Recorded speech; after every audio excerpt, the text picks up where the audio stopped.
তখন আপনার x account, যেটা টুইটার বলি আমরা, সেটা হ্যাকের ঘটনা ঘটে। আপনি পরে নিজেও ওই অ্যাকাউন্টে যে বক্তব্য বলা হয়েছিল সেটাকে নিজেও আপনি, আপনার ভাষায় বলি যে আপনি জঘন্য বলছেন। তো যার বিরুদ্ধে হ্যাকের অভিযোগ আসছে সে বঙ্গভবনের কর্মকর্তাকে গ্রেপ্তারও করা হয়েছিল। এইটা আপনারা মানে আপনার জানা মতো এটা ফলো আপে আছে কিনা? কারণ উনার বক্তব্য হচ্ছে কেউ যদি কোনো এরকম একটা লিঙ্ক পাঠায় এটা নিজের নামে পাঠাবে কিনা, এই ক্ষেত্রে নানা ধরনের কথা আছে। আপনি এটা ফলো আপে রাখছেন কিনা? উনি ইনডিরেক্ট কথা বললেন, ডিরেক্ট করতে পারলেন না কেন যে না বঙ্গভবন থেকে এটা হয়নি? কেন বলতে পারলেন না? ওকে, কিন্তু বলতে পারেননি, তাহলে তো তিনি এডমিট করে নিয়েছেন এবং এটা জঘন্য কাজ, এই ব্যাপারে তো কোনো সন্দেহ নেই। কথাগুলোও ছিল জঘন্য, কাজটা এর চাইতে জঘন্য। কোথার থেকে হয়েছে? বাংলাদেশের সর্বোচ্চ আস্থার জায়গা, সর্বোচ্চ গার্জিয়ানশিপের জায়গা থেকে। আমি তো মনে করি এই একটা ঘটনায় উন্নত দেশ হলে প্রেসিডেন্ট নিজে স্টেপ ডাউন করতেন, বলতেন যে আমার আঙ্গিনা, আমার ঘর আমি সেভ রাখতে পারি নাই, একজন নাগরিক তার অধিকার আমি হরণ করেছি, আমি এই কারণে আমার ব্যর্থতার দায় নিয়ে আমি পদত্যাগ করলাম। ওকে, এটাই মোরালিটির দাবি। এখানে আমাকে আইন লড়াইয়ে যেতে হবে কেন? কিন্তু এটা কেমন জানি একটা যুক্তির কথা এরা বলে যে আমি কি আমার নিজের নামে করতাম কিনা, মানে আমি যদি এরকম একটা, উনি বলুক, উনি এলে কে করেছে, ওখান থেকে কিভাবে আসছে উনি বলুক, এক্সপ্লেনেশন তো উনাকে দিতে হবে। ওকে, আপনার বেশ কয়েক মাস আগে আপনি কর্মরত নারীদের কর্মঘণ্টা বিষয়ে আপনার একটা বক্তব্য ছিল। নির্বাচনের কিছুদিন আগে আল জাজিরায় যে আপনি সাক্ষাৎকার দিলেন সেখানে আপনি একটা স্পষ্ট করেছেন যে জামায়াতের প্রধান হিসেবে নারীদের আসার কোনো সুযোগ নেই। আমরা এটাকে ধরে নিয়েছি যে আপনি এটা মিন করছেন যে দেশের প্রধান হিসাবেও আসলে নারীদের আসার সুযোগটা সীমিত। এখন একটা প্রশ্ন, এই প্রশ্নটা আসলে দুইটা পার্ট। একটা প্রশ্ন হচ্ছে বেগম জিয়ার নেতৃত্বে জামায়াত আসলে ক্যাবিনেটে ছিল ভালো মতো।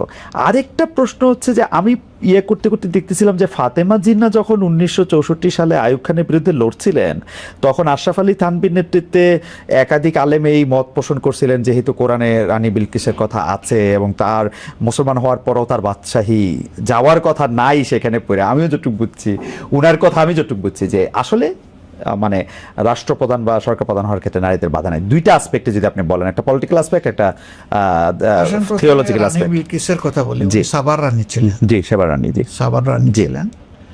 ওনাকে মূলত কল করেছিলেন সুলেমান, জি। তো উনি তার দরবারে আসলেন, আসার পরে রাজপ্রাসাদে দাওয়াত গ্রহণ করলেন, গেলেন।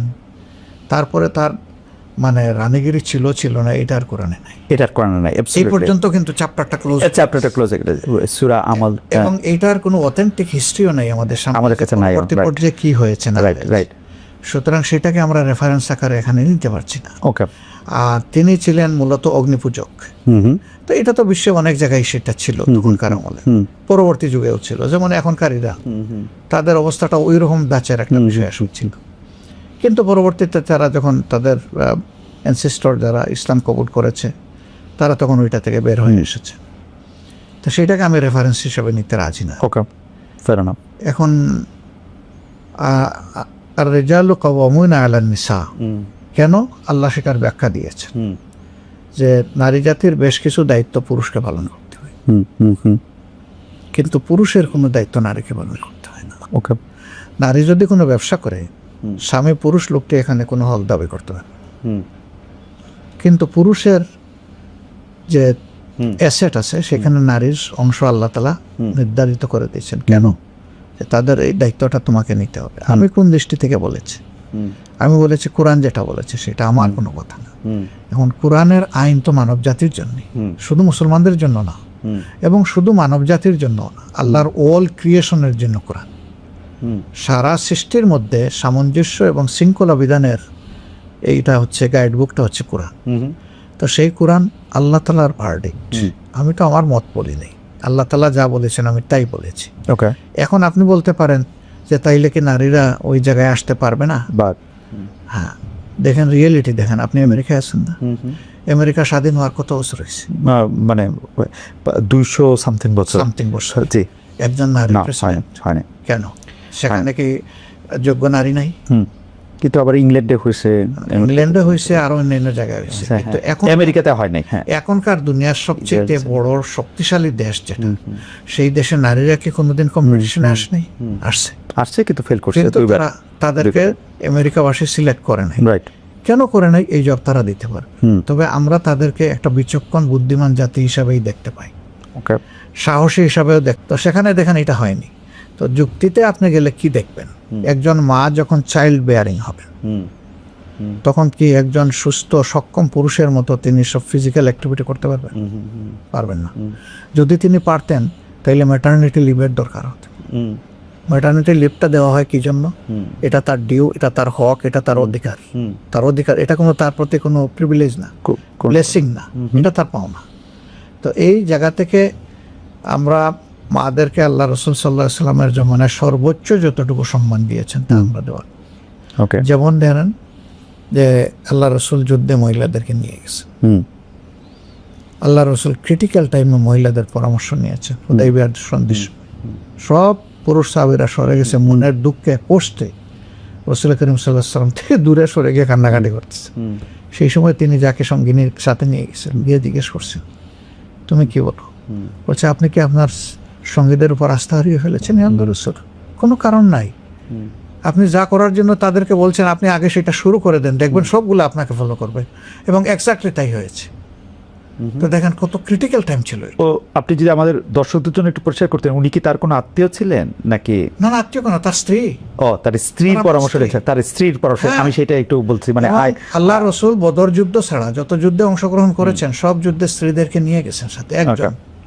একজন তিনি লটারি করতেন, লটারিতে যার নাম আসতো তাকে তিনি নিয়ে যেতেন। আচ্ছা, অন্যান্য সাহাবীরা নিয়েছেন। এমন বিধবা মহিলারাও আল্লাহ রসুলের অনুমতি নিয়ে যুদ্ধে অংশগ্রহণ করেছেন। ওকে। হুদাইবিয়ার সন্ধির সময় উনার সাথে কোন, সম্ভবত একটু দেখতে হবে, দেখো তো একটু।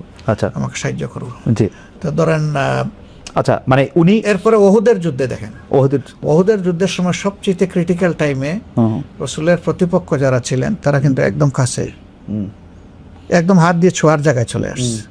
সেই সময় পুরুষ নাই, একজন মহিলা হযরত নুসাইবা রাদিয়াল্লাহু তাআলা, তিনি ঘুরে ঘুরে আল্লাহ রসুলকে প্রোটেকশন দিয়েছে। এবং যুদ্ধের পরে দেখা গেল তার দেহে 70টা ভারী জখম, রক্ত অঝর তারাই জ্বরছিল, তীর জুল ছিল তার শরীরের মধ্যে। আল্লাহ রসুল ভাঙ্গা দাঁত, দুইটা দাঁত তার ভেঙে যায় আঘাতে, সেই সময় নিজের দাঁত দিয়ে ওই কামড় দিয়ে বের করে দিয়েছে। তারপরে তার শুশ্রূষা নিজে করেছেন, আলহামদুলিল্লাহ পরে তিনি সুস্থ হয়ে উঠেছে।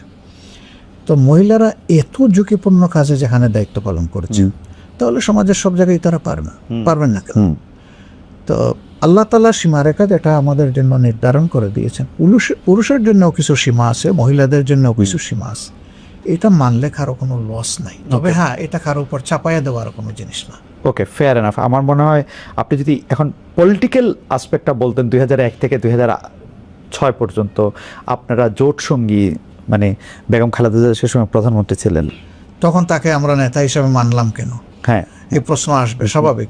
আমরা একটা জোটে ছিলাম। এই জোট যখন ফর্ম হয় তখনও বেগম খালেদা জিয়া ছিলেন বিএনপির চেয়ারপারসন, সিগনেটরি ছিলেন বেগম খালেদা জিয়া, অধ্যাপক গুলাম আজম সাহেব, হুসেন মোহাম্মদ এরশাদ এবং শায়খুল হাদিস আল্লামা আজিজ হক সাহেব। এই চারজন ছিলেন মানে প্রথমে সিগনেটরি। এটা দিয়ে একটা চার্টার তৈরি হয়, দলিল তৈরি হয়, এগ্রিমেন্ট। সেই এগ্রিমেন্টে ছিল যে আমরা আন্দোলন করবো একসাথে, নির্বাচন করবো একসাথে, বিজয় লাভ করলে সরকারও গঠন করবো একসাথে। তো সেই সরকারে আমরা মাত্র 2 জন লোককে মন্ত্রী হিসেবে পেয়েছিলাম। আমাদের তৎকালীন আমির জনাব মতিউর রহমান নিজামী, মৌলানা মতিউর রহমান নিজামী সাহেব এবং আলী হাসান মুজাহিদ সাহেব, আল্লাহ তাদের শহীদ হিসেবে কবুল করুন। তারা 2 জন সেখানে অংশগ্রহণ করেছেন। নিজামী সাহেব 2.5 বছর ছিলেন প্রথমে এগ্রিকালচারে, এরপরের অংশটা 3.25 বছর ছিলেন তিনি ইন্ডাস্ট্রিতে, মিনিস্ট্রি অফ ইন্ডাস্ট্রি। তো আর মুজাহিদ সাহেব অলতর ছিলেন সোশ্যাল ওয়েলফেয়ার। আমাদের এখানে করার কিছু ছিল না, আমরা পারতাম এই সরকারে অংশ না নিয়ে, কিন্তু আন্দোলন তো একসাথে করেছি। কেন আমরা আন্দোলন একসাথে করেছি? সবার জন্য একটা কমন প্রবলেম ছিল। তখনও শেখ হাসিনার সরকারটা কিন্তু এবার যে শেপ নিল সেই শেপে চলে গেছিল। তো ওইটা থেকে দেশকে বের করে আনার জন্য সবাই ঐক্যবদ্ধ হয়েছে। কজ কমন হওয়ার কারণে ডিভাইডেড শক্তি নিয়ে না করে আমরা ইউনাইটেড শক্তি নিয়ে এই কাজটা করেছি। আর যেহেতু এগ্রিমেন্টে ছিল যে একসাথে আমরা সরকার গঠন করব, সেই কারণে আমরা পার্টিসিপেট করেছি। এটা আমাদের সিদ্ধান্ত না, এটা তো তাদের দলের সিদ্ধান্ত। আর অবভিয়াসলি সাধারণত যে দলের নেতৃত্বে সরকার গঠন হয় অন্য কোনো ব্যতিক্রম না ঘটলে সেই দলের প্রধানই কিন্তু প্রধানমন্ত্রী অথবা চিফ এক্সিকিউটিভ হয়। এইটা মানার ক্ষেত্রে আপনাদের কি, মানে আমি থিওলজিক্যাল অ্যাসপেক্টটা জানতে চাচ্ছি, এটার জন্য কি আপনাদের কোনো ইজমা বা কিয়াস করার কোনো